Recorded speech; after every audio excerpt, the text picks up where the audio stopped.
Alors là les gars, je m'y attendais pas. Honnêtement, c'est pour ça que tu vois que la presse n'est pas vraiment compétente.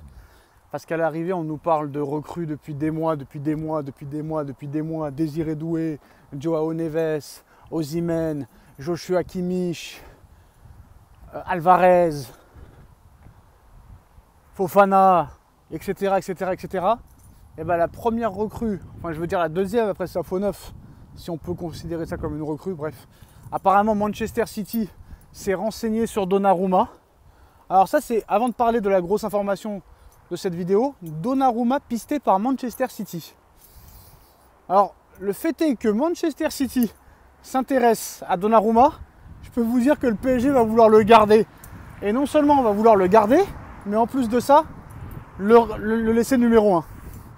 Faut pas oublier que Donnarumma est arrivé gratuitement il y a 3 ans. Et que pour l'instant, c'est pas réellement ce qu'on attendait. Alors qu'à l'Euro, il a été exceptionnel à l'Euro 2021 et à l'Euro 2024. En espérant qu'à Paris, il ait le même niveau qu'avec la sélection italienne. Donc là, City qui s'intéresse à Donnarumma, c'est quand même très chaud. Combien peuvent-ils proposer? Il n'y a pas vraiment de marché des gardiens, mais tu ferais quand même une plus-value. Mais par contre, c'est pas évident et c'est pas sûr que tu trouves aussi bien, aussi fort que lui. Après, est-ce que tu peux vendre Donnarumma pour acheter Lunin? Lunin qui a montré ses preuves au haut niveau en Ligue des Champions. D'ailleurs, ça a été un scandale que Lunin ne joue pas la finale de Ligue des Champions avec le Real contre le Borussia Dortmund, sachant quand même que le mec il a fait toute la Ligue des Champions, toute la saison avec le Real, et à l'arrivée on lui dit bah Courtois il est rétabli, allez dégage. Je sais ce que vous allez dire, Lunin était blessé ou était malade ou une bronchite ou je ne sais pas quoi, ou une grippe ou un virus. Non, c'est des conneries. Et en plus de ça, Courtois, il a fait la finale de la Ligue des Champions, mais il n'a même pas été pris avec la sélection belge. Et pourtant, Dieu sait que la sélection belge était pourrite. Donc je pense que Courtois, ça leur aura fait du bien. Ça aurait fait du bien à la sélection des Diables Rouges, sachant qu'en plus de ça, même un Courtois à 20%, c'est quand même exceptionnel. On l'a vu contre le Borussia Dortmund. 1 an de blessure, 1 an d'absence, ça s'est pas vu. Donc voilà, City est intéressé par Donnarumma, on verra ce qui se passera. Mais je pense que ça va faire réfléchir le PSG. Après, 100 millions d'euros pour Simons. Malheureusement pas cet été, mais l'été prochain. Parce que si on le vend cet été, c'est le PSV Eindhoven qui va prendre. Moi, 100 millions sur Simons, d'accord, il a fait un bel euro, nainana, mais moi, 100 millions d'euros Simons, je le vends. Moi, je vous dis la vérité, 100 millions d'euros Simons, je le vends. Mais moi, ce qui me fait rire, c'est que si Simons vaut 100 millions, combien vaut les joueurs qui sont meilleurs que lui? C'est quand même incroyable. Donc voilà. Donc la piste Osimhen s'est refroidie, mais elle n'est pas encore définitivement écartée, vu qu'apparemment le PSG ne veut pas mettre plus de 80 millions sur Osimhen. Apparemment, peut-être qu'à 90, Naples pourrait plier. Donc on verra. Il ne faut pas oublier quand même qu'il faut que le Napoli rentre dans son argent. Ils l'ont acheté 80 millions d'euros à Lille. Ils ne peuvent pas le revendre 80 millions d'euros. Après, j'ai envie de te dire, quand tu vends Colomboigny, quand tu achètes Colomboigny 90 millions ou Ramos 90 millions, tu peux acheter Osimhen 90 millions qui lui a montré des choses par rapport aux deux autres. Donc voilà, après c'est sûr que s'il s'en va, il faudra qu'un des trois s'en aille.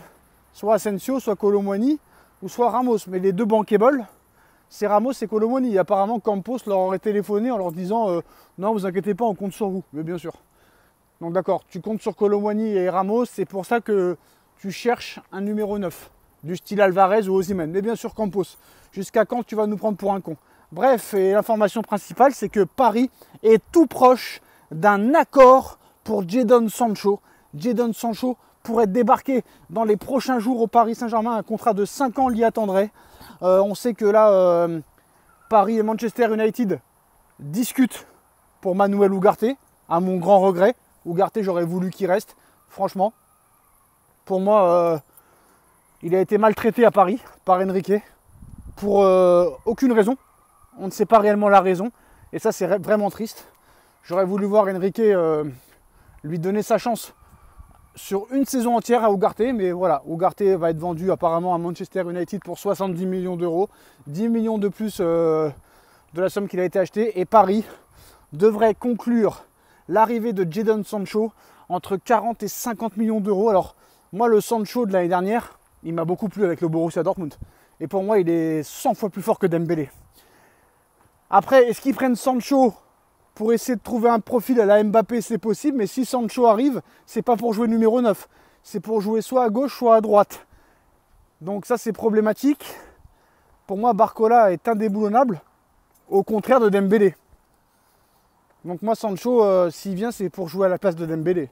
C'est pas pour jouer à la place de Barcola. Par contre, là, si on a Sancho et Barcola sur les côtés, et qu'on a un vrai numéro 9 de métier devant, ça peut faire très très très mal.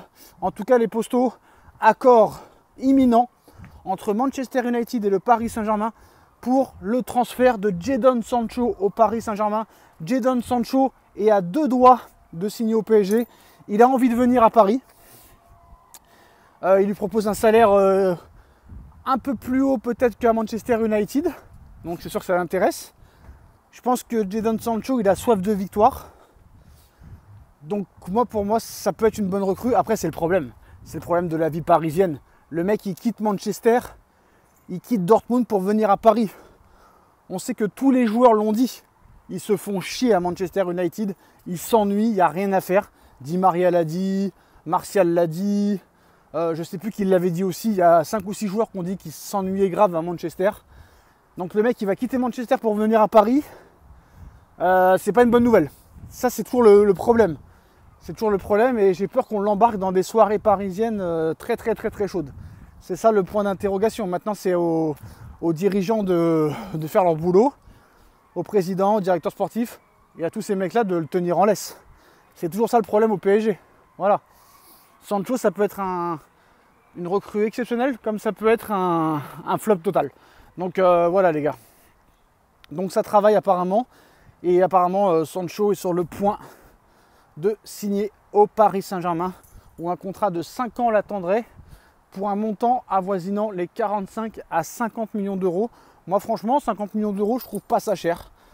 Maintenant, il faut se poser la question pourquoi Manchester le vend. Ça, c'est toujours le problème. Après, on se rappelle que voilà, Manchester avait vendu Di Maria. Di Maria, quand même, ça n'a pas été trop mal à Paris. Ça a été même plus que bien. Ça aurait pu être mieux, mais quand même, Di Maria a fait de grandes choses au Paris Saint-Germain. Ça aurait pu être mieux, mais il y a quand même une demi-finale de Ligue des Champions, une finale de Ligue des Champions, plusieurs quarts de finale. Donc quand même, voilà.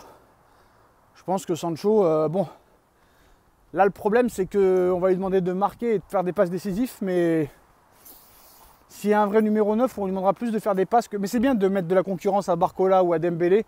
Je trouve que c'est très très très très bien et que pour moi ce serait une bonne recrue. Voilà les postos, Jadon Sancho sur le point de signer au Paris Saint-Germain pour un contrat de 5 ans, un transfert estimé à 50 millions d'euros. City qui s'intéresse à Donnarumma, Manchester United qui propose 100 millions pour Xavi Simons. Dites-nous en commentaire ce que vous en pensez, on like, on partage, on commente, on s'abonne. Ah et aussi il paraît que en fait De Laurentiis, le président de Naples, voudrait 90 millions d'euros plus Kang In Lee et ça a été refusé par le Paris Saint-Germain. Voilà les gars, tchuss.